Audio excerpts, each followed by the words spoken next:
ठीक है दोस्तों, ये अल्फ़ा और देखो ए का मान 1 हो गया दोस्तों और बी का मान 0। अब दोस्तों सी का मान कितना है दोस्तों, सी इक्वल टू दोस्तों -3।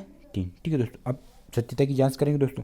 तो शून्यकों का योगफल अल्फ़ा प्लस का बीटा बराबर -b/a। ठीक है दोस्तों, अब देखो दोस्तों अल्फ़ा का मान कितना है दोस्तों, करने में 3 तो करने 3, अब प्लस, अब बीटा का मान दोस्तों माइनस का करने में 3 तो माइनस का करने में 3 इक्वल टू माइनस का। अब बी का मान कितना है दोस्तों, 0 हो गया दोस्तों।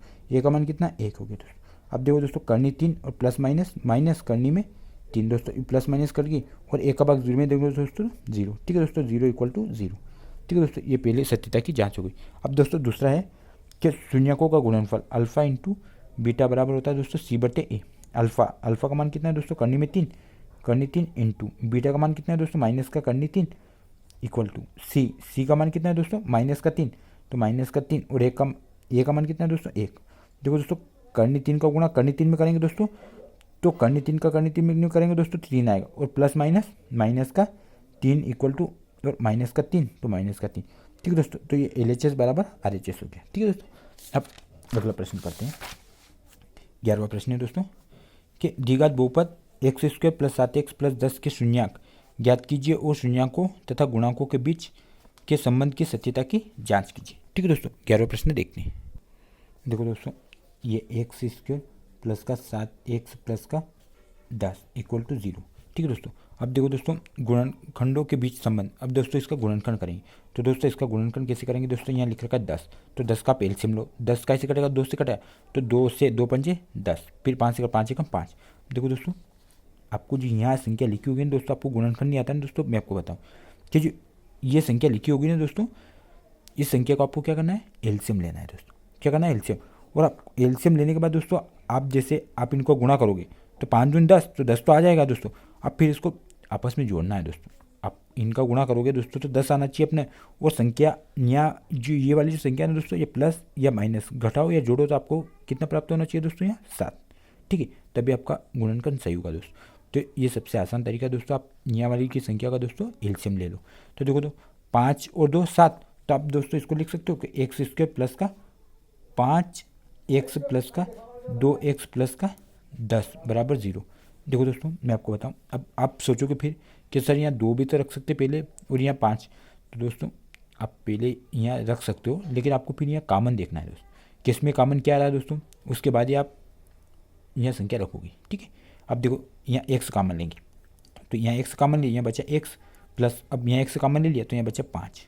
अब प्लस आप इसमें से 2 कॉमन लोगे तो यहाँ बचेगा x और प्लस 10 में से 2 कॉमन लिए तो यहाँ बचा 5 बराबर 0। ठीक है, ये वाली जो संख्या दोस्तों और ये वाली संख्या दोनों सेम आएगी ना, तभी गुणनखंड सही होगा। अब x प्लस का 2 और x प्लस का 5, ये 2 बार है तो एक बार लिख लेंगे बराबर 0। अब 0 से कंपेरिजन करेंगे तो x प्लस का 2 इक्वल टू 0 और x प्लस का 5 इक्वल टू 0। ठीक है दोस्तों, अब x प्लस की संख्या बराबर से उधर जाएगी दोस्तों तो माइनस का 2।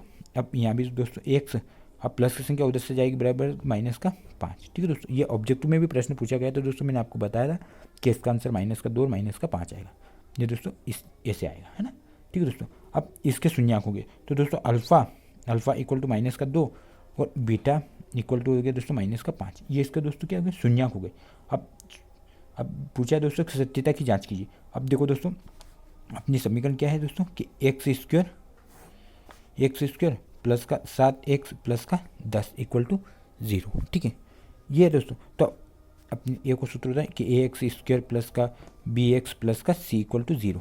ठीक है, ये समीकरण होगी। और समीकरण दोस्तों बराबर से 0 लगा दोगे तो समीकरण हो जाएगी, और 0 हटा दोगे दोस्तों और बराबर हटा दोगे तो ये क्या हो जाएगा दोस्तों, बहुपद हो जाएगा। ठीक है, अब देखो दोस्तों, अब ए का मान कितना है 1 और बी का मान कितना है 7 और सी का मान कितना है 10। आप इसी के थ्रू कंपैरिजन करोगे इसकी। ठीक है, अब शून्यकों का योगफल होता है दोस्तों कि अल्फ़ा प्लस का बीटा बराबर माइनस का b/a। अल्फ़ा का मान कितना है दोस्तों, माइनस का 2। अब प्लस बीटा का मान कितना है दोस्तों, माइनस का 5, ये माइनस बराबर बी का मान कितना, माइनस का 7 तो माइनस है और 7।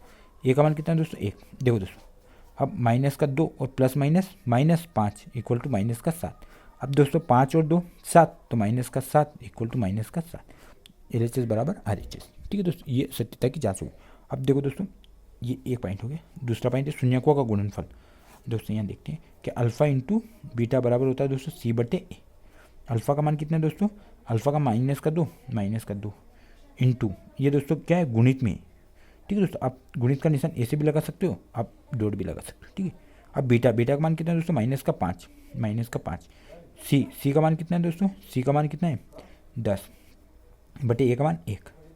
देखो दोस्तों अब यहाँ गुणा करें, माइनस का गुणा माइनस प्लस और 5 दूनी 10 बराबर 10, ठीक है दोस्तों। तो LHS बराबर RHS, ठीक है दोस्तों। अब ये वाले जो ग्रह कार्य है दोस्तों ये आपको करना है, ठीक है। अब दोस्तों आपको वीडियो पसंद आई दोस्तों तो लाइक करना है, शेयर करना है दोस्तों, और अपने चैनल को दोस्तों सब्सक्राइब करना है, ठीक है दोस्तों। Thank you.